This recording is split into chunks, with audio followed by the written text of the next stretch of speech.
Welcome back to my channel. My name is Annie and my family of four moved to Boston in July 2021. We just came back from our family vacation in New York, and as many of you know, I have two kids. They are 2.5 and 4.5 years old, and I wasn't sure if New York would be a great choice to travel with kids that age, but as we are quite adventurous, we thought we would give it a try. So in my today's video, I will take you to amazing places, and I will also talk about 10 things to do in New York with and even without kids.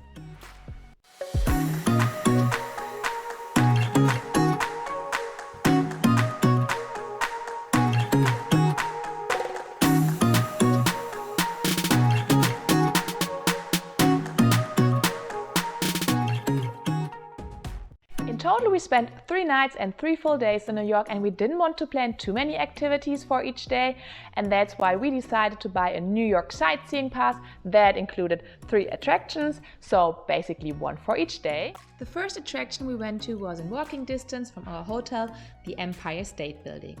It is the world's first 100+ story building and was built in 1930-1931. I'm sure a lot of you have seen some of the very famous and incredible pictures that show the dangers workers faced back then while constructing the iconic building. Honestly, I get dizzy just looking at them, and for me it is almost unbelievable that only 5 people died, which of course are 5 too many, so please don't get me wrong. With our pass we had access to the 80th and the 86th floor. You can also buy an extra ticket to go even higher, up to the 102nd floor, but that would have cost us another $20 per person, and we decided that we don't want to spend that.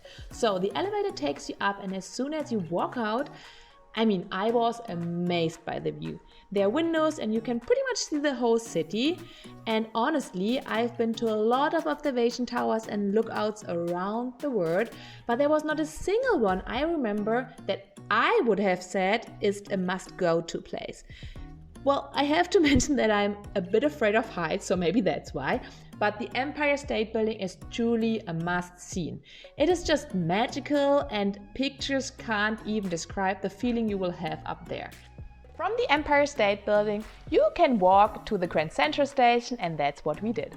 Grand Central Station has 44 platforms, more than any other railroad station in the world, and it is one of the world's 10 most visited tourist attractions, with over 750,000 visitors daily.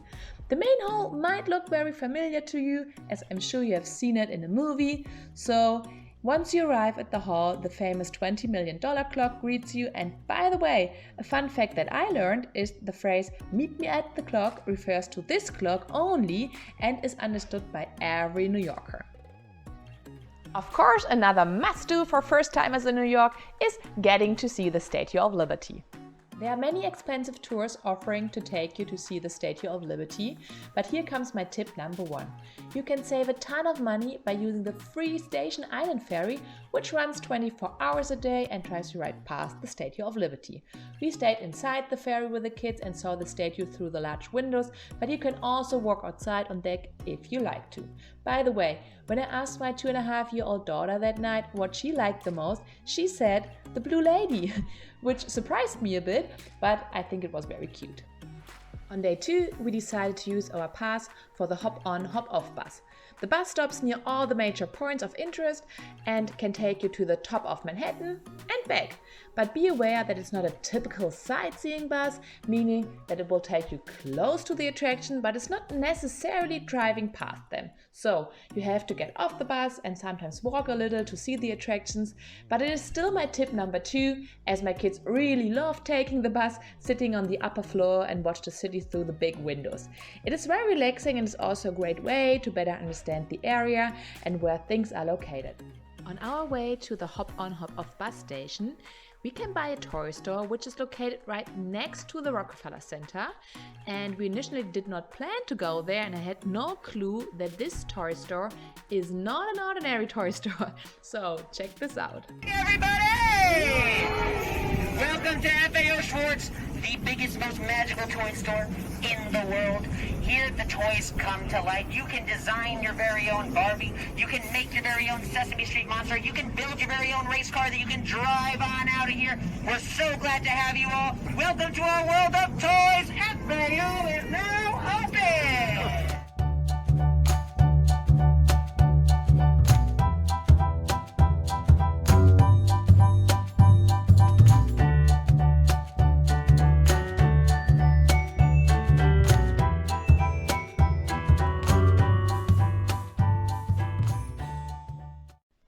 what do you think? Well, of course, my kids loved it, but I have to say, they put on a great show, but at the end, they sell more or less all the toys you can buy everywhere else except the build your own toy part. But yeah, I can still recommend to go there because it is fun, but be prepared that you will spend some money. Really quick, guys. I just wanted to take a moment to thank everyone who has subscribed to my channel, who left me a comment or a thumbs up, because it's not only helping me to feed the algorithm and to grow my channel, but it's also helping me to keep on doing what I love to do. So if everyone watching could hit one of the buttons, or maybe you would like to leave a comment what you like the most about New York, that would mean so much to me. Thanks in advance. But now let's get back to the video. On our sightseeing list for day 2 was also the Brooklyn Bridge, which was the longest suspension bridge in the world at the time of its opening in 1886. It is crossing the East River and connects Manhattan and Brooklyn.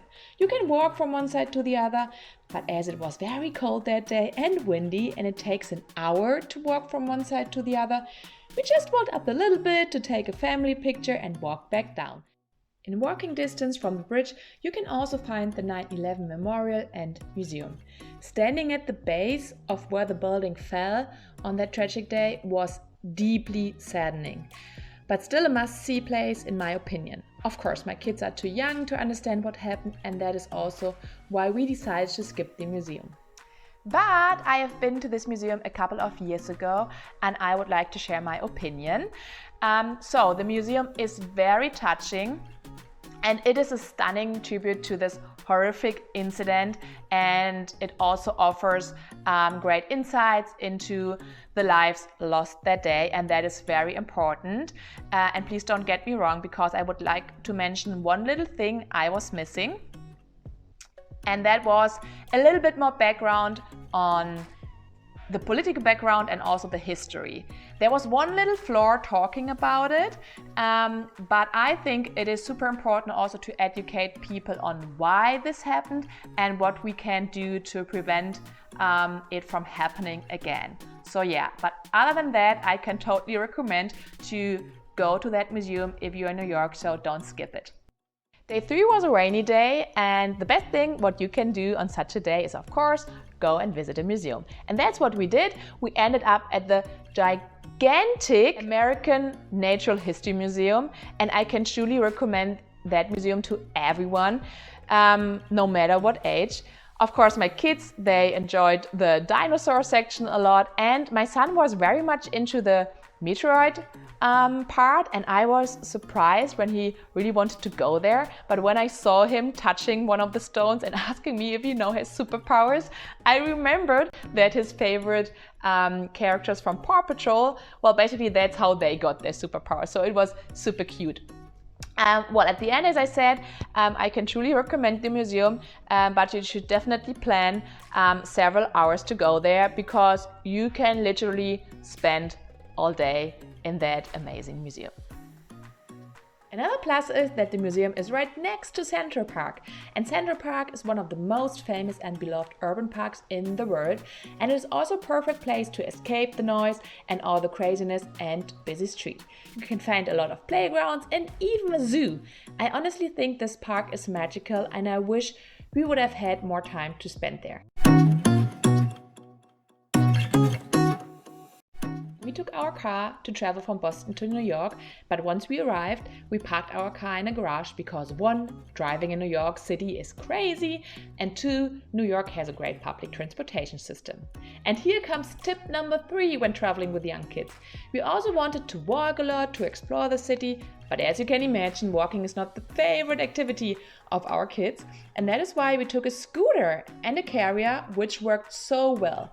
Both kids took turns, and the great thing about the scooter is that you can also easily pull it when the kids are too tired, and you can take the scooter with you in the subways. At the end, I would like to share that I think New York is a great city to visit with kids no matter what age, as there's a ton of things to do. It is super easy to get around with public transportations, so I'm glad we did it and I'm sure we will be back soon.